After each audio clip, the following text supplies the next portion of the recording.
인천공항은 전 세계 50대 공항 중 14번째로 바쁜 국제공항으로 총 404편의 항공편과 71, 169, 722명의 승객을 수용하고 있다. 대한민국의 대표 공항 인천국제공항에 자리 잡고 있는 택시 승강장. 수많은 외국인 관광객과 한국인들이 행복한 표정을 지으며 택시를 타기 위해 기다리고 있는 이곳에 한 외국인 남성이 황당하다는 표정을 지으며 택시 승강장을 돌아다니고 있습니다. 말이 안 되는데 라는 말만 반복하며 택시 승강장을 돌아다니던 남성은 이내 무언가 결심을 했는지 한 택시기사를 붙잡고는 갑자기 화를 내며 난동을 부립니다. 그런데 바로 그 순간 택시 승강장에 있던 리무진 택시가 외국인 남성의 옆으로 오게 되고 소란을 피우던 외국인 남성은 리무진 택시의 운전석을 마주하자 갑자기 바닥에 주저앉아 오열하기 시작하는데요. 과연 외국인 남성은 인천국제공항의 택시 승강장에서 무슨 일을 겪은 것일까요? 안녕하세요. 저는 덴마크에서 태어난 20대 청년 크룸프라고 합니다. 저는 한평생을 덴마크의 중고차 수리센터에서 일을 하며 다른 사람들의 차를 고쳐주는 직업을 가져왔었는데요. 중고차를 관리하고 수리하는 직업이 어떻게 보면 다른 사람들의 입장에서는 다소 가난해 보이고 좋지 못한 시각으로 바라볼 수 있지만 어렸을 때부터 차를 좋아하고 남을 도와주는 것을 좋아하던 저에게는 꿈만 같은 직업이었습니다.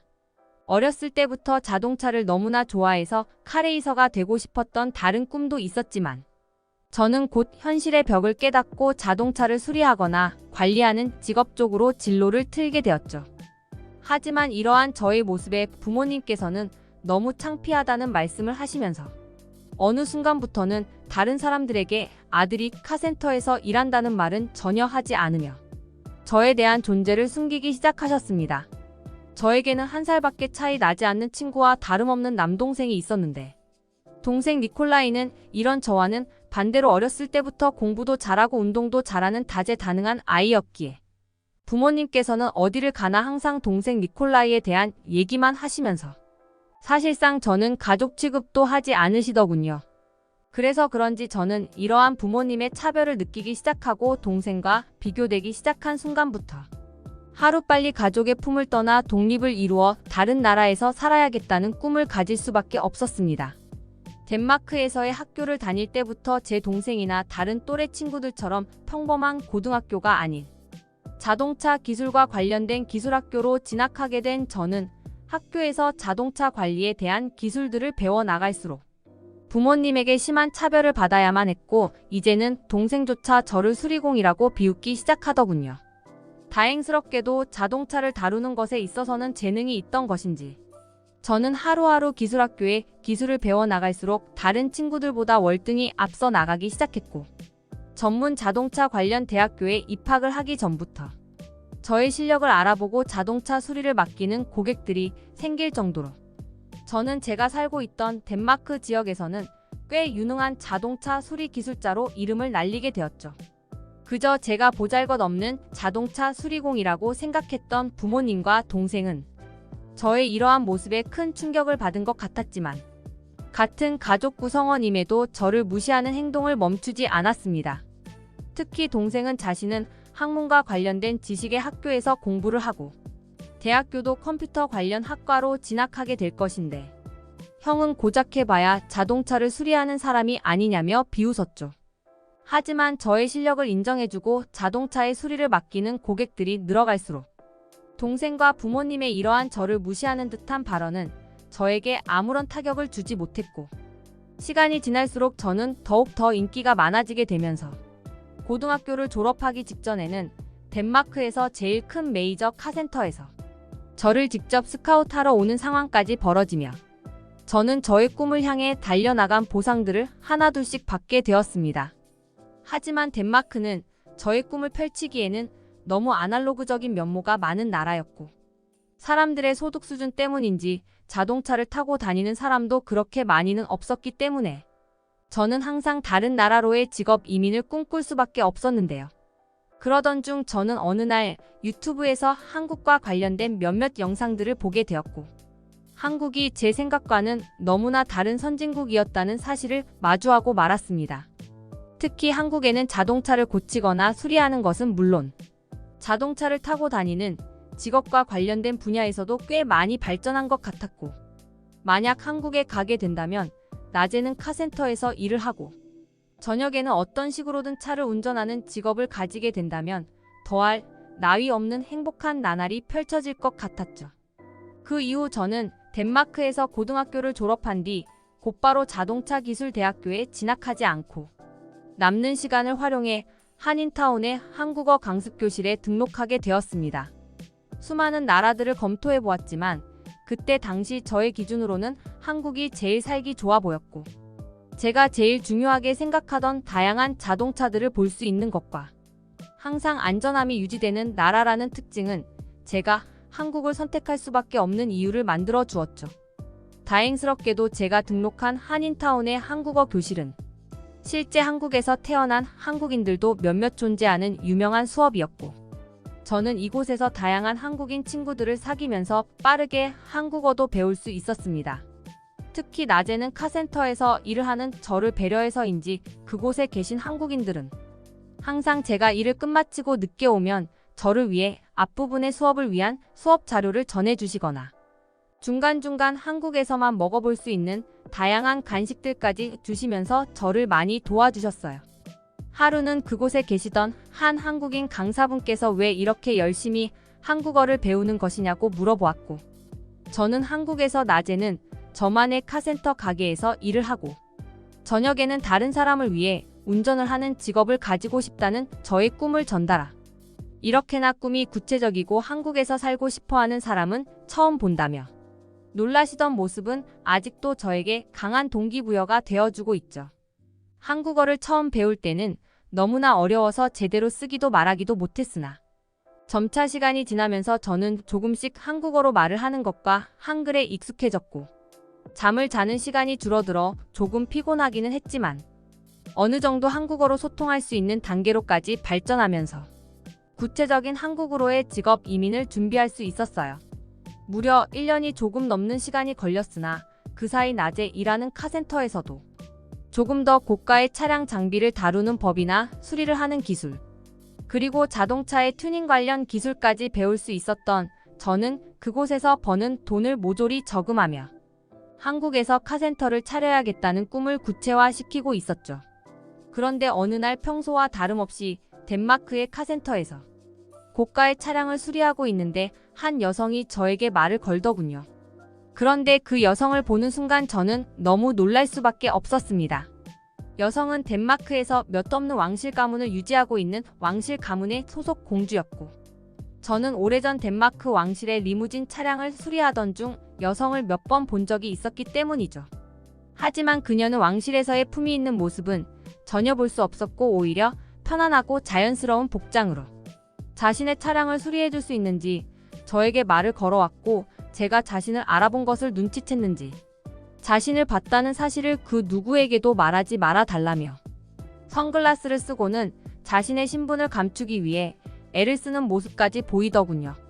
차량의 수리를 위해 이것저것 질문을 하던 중 저는 그녀가 왕실 가문의 공주이기는 하지만 속도를 즐기며 자동차를 타는 것을 좋아하는 멋진 여성이라는 것을 알 수 있었고, 조금 대화를 나눠보니 그녀가 매우 편안하고 털털한 매력을 가졌다는 것도 알 수 있었습니다. 그녀는 저와 대화를 나누던 중 자신이 부담스럽지 않냐고 질문을 했지만 저는 왕실이라는 겉모습만이 남아있을 뿐 사람이 사람을 대하는 것에는 부담스러운 것이 전혀 없다는 말을 하니 그녀는 조금 놀란 듯한 표정을 보였죠. 그리고 그날 이후 그녀는 일주일 중 한 번은 차량의 점검을 위해 저를 찾아왔고 저와 아주 단순한 대화들을 나누며 조금씩 가까워질 수 있었습니다. 그렇게 그녀와 알고 지낸 지 약 3개월 정도 지났을 때 저는 마지막 한국으로의 직업 이민을 위해 모든 과정을 준비한 상태였고, 마지막으로 찾아온 왕실 가문이 그녀에게 이제부터는 다른 직원에게 차량 점검을 맡겨야 될 것 같다는 소식을 전하게 되었죠. 그런데 제 말을 듣고 있던 그녀는 뜬금없이 울먹거리는 표정을 짓더니 저에게 결혼을 하지 않겠냐는 황당한 말을 이어나가기 시작했습니다. 사정을 들어보니 아무래도 그녀는 마음에 들지 않는 상대와의 정략 결혼이 예정되어 있는 것 같았고, 답답한 왕실 생활에 지쳐있던 그녀는 저와 대화가 잘 통하는 것에 진실한 호감을 느껴 결혼하자는 얘기를 꺼낸 것이었죠. 한순간 머리를 얻어맞은 듯한 충격적인 그녀의 말에 저는 그녀에게 나는 평범한 사람이다. 왕실 가문은 왕실과 결혼을 하는 것이 맞다는 설명을 했으나 그녀는 어떻게 알아냈는지 몰라도 저희 부모님에게도 전화를 걸더니 저와의 결혼을 허락해달라는 다짜고짜 식의 태도를 보이기 시작했습니다.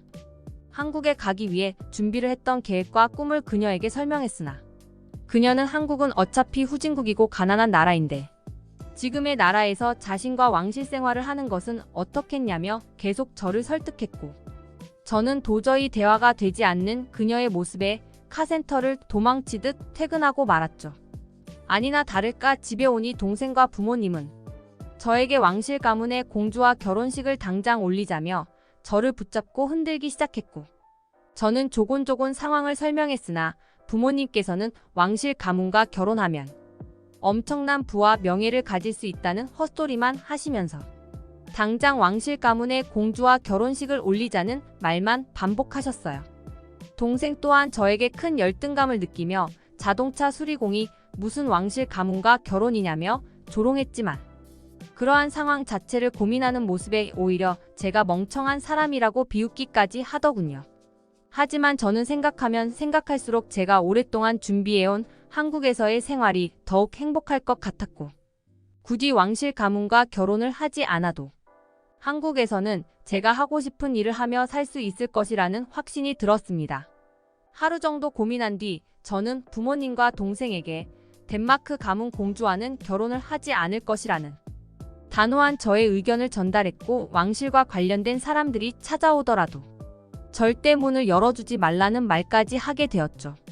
하지만 부모님께서는 왕실과 결혼을 하지 않고 한국으로 떠나겠다는 저의 다짐을 들으시더니 왜 자꾸 가난한 한국에 집착하는 것이냐고 똑같은 얘기를 반복하셨고 동생 또한 제가 미친 사람이라며 한국은 말 그대로 후진국이라는 화까지 내고는 저를 설득하려고 하더군요. 부모님과 남동생의 조롱을 뒤로하고 저는 결국 한국으로의 직업이민 일정을 준비했고 마지막으로 한인타운에 한국어 강사분께 전달받은 한국에서의 예의 관련 행동 지침을 가지고 한국으로 떠나게 되었습니다. 왕실 가문 공주와의 결혼이 싫은 것은 아니었으나 저는 모든 국가 발전이 뒤떨어져 있는 덴마크를 떠나 최고 선진국 한국으로 오고 싶은 마음이 제일 컸기에 덴마크를 떠나는 선택을 내렸고 이러한 저의 선택에 대한 책임은 한국의 공항에서 입국 검사를 하는 바로 그 순간 옳았다는 것을 느낄 수 있었죠. 왜 유튜브에 그렇게나 아름다운 한국이라는 나라의 영상들이 많았는지 뼈저리게 느낄 수 있을 정도로 한국은 쾌적하고 아름다운 도시였고 도시 자체 시스템이 너무 편리하게 되어 있어서 어디를 가나 짧은 이동 거리로 모든 것을 할 수 있다는 것은 너무나 신기했습니다. 그리고 저는 이미 한국에 도착하기 전 면접을 확정 지어놓은 인천공항 근처의 외제차 전문 수리 카센터로 찾아가게 되었고 그곳에 도착한 순간 한국이 엄청난 부자의 나라였다는 것을 다시 한번 느낄 수 있었죠. 그곳에는 덴마크에서는 좀처럼 볼 수 없던 고가의 차들이 줄을 지어 튜닝과 수리를 기다리고 있었고 저는 다양한 고가의 차들을 직접 수리할 수 있다는 생각에 선진국의 나라 한국에 왔다는 선택이 옳았다는 것에 엄청난 행복감을 느낄 수 있었습니다. 매장 주인 한국인분께서는 한국어를 잘하는 저의 모습을 보시더니 한국어까지 잘하면 이곳에서 일하기에는 실력은 충분히 검증되었다며 곧바로 일을 할 수 있게 시스템을 잡아주셨고 저의 요청대로 낮에는 5시까지 일을 하며 저녁에는 저의 개인 시간을 가질 수 있었죠. 어떻게 소문이 퍼진 것인지 몰라도 수많은 한국인 고객분들이 엄청난 고가의 차량 수리를 위해 저를 찾아오셨고 그곳에 계시던 한국인 사장님께서도 저의 실력이 너무 뛰어나서 벌어지는 자연스러운 현상이라며 덴마크에서는 상상할 수 없었던 월급을 주기도 하셨습니다. 그리고 카센터 일에 조금 적응하게 되었을 때 저의 또 다른 꿈이었던 한국의 택시기사를 위해 약 1년이 넘는 시간을 준비했고 정식 택시기사는 외국인인 제가 하기에 너무 많은 제약이 있어 공항 근처 리무진의 운전을 담당하는 공항 리무진 운전기사로 채용될 수 있었죠. 한국이 얼마나 부자의 나라인지 저는 리무진을 운전하며 다시 한번 확인할 수 있었고, 제가 태어난 나라인 덴마크가 얼마나 낡은 나라인지 비교할 수도 있었습니다. 그렇게 약 1년 정도의 시간을 한국에서 지내고 있을 때 어느 날 동생에게서 전화가 와 있더군요. 사실상 한국에 이민을 오며 왕실 가문과의 결혼은 하지 않고 후진국 한국으로 가는 것이라며 저를 조롱하던 가족들이기에 연을 끊고 살았지만 너무나 오랜만에 온 동생의 전화에 저는 연락을 할 수밖에 없었습니다. 동생은 저에게 그저 단순한 안부 인사로 전화를 건 것 같았고, 제가 낮에는 카센터에서 일을 하며 밤에는 한국의 운전기사인 공항 리무진 기사로 일을 하고 있다고 하니 저는 동생에게 덴마크에서 아무리 부자여도 한국의 나라 시스템은 이미 따라잡을 수 없는 격차라고 설명을 한 뒤 제가 겪은 여러 동영상과 사진들을 보여주었고, 동생은 5분 정도 말이 없더니 자신이 직접 확인하기 위해 한국으로 오겠다는 황당한 말을 이어나갔습니다. 동생은 사진과 영상을 보면서도 한국이 이럴 리가 없는데 라며 제 말에 반박했고, 저는 그저 단순히 제가 일하고 있는 카센터와 제가 운전하는 리무진을 탈 수 있는 공항 주변의 주소만 보내준 뒤 한동안 잊고 살고 있었죠. 그리고 약 2주 뒤 동생은 황당한 표정을 지으며 부모님과 함께 저를 보러 제가 일하고 있는 한국의 카센터로 찾아왔더군요. 그런데 동생은 제가 일하고 있는 카센터를 보더니 왜 이렇게 고급차가 많냐며 기겁했고, 부모님 또한 한국인들이 이렇게나 비싼 차를 가지고 있냐며 놀라시더군요. 특히 동생과 부모님은 제가 운전하는 리무진을 보시더니 덴마크에서는 왕실도 타지 못하는 차가 아니냐며 더욱 놀라셨고, 이러한 비싼 차가 한국에서 저와 같은 일반인에 의해 운행되고 있다는 사실에 당황하신 듯 보였습니다.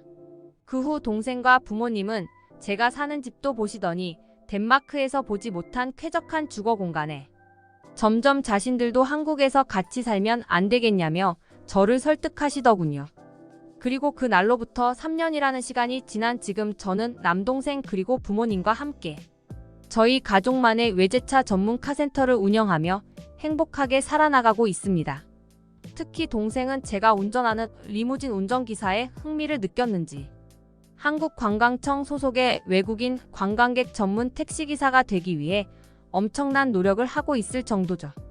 지금이라도 한국이라는 나라를 알게 된 것에 저희 가족 모두는 너무나 행복한 나날을 보내고 있습니다.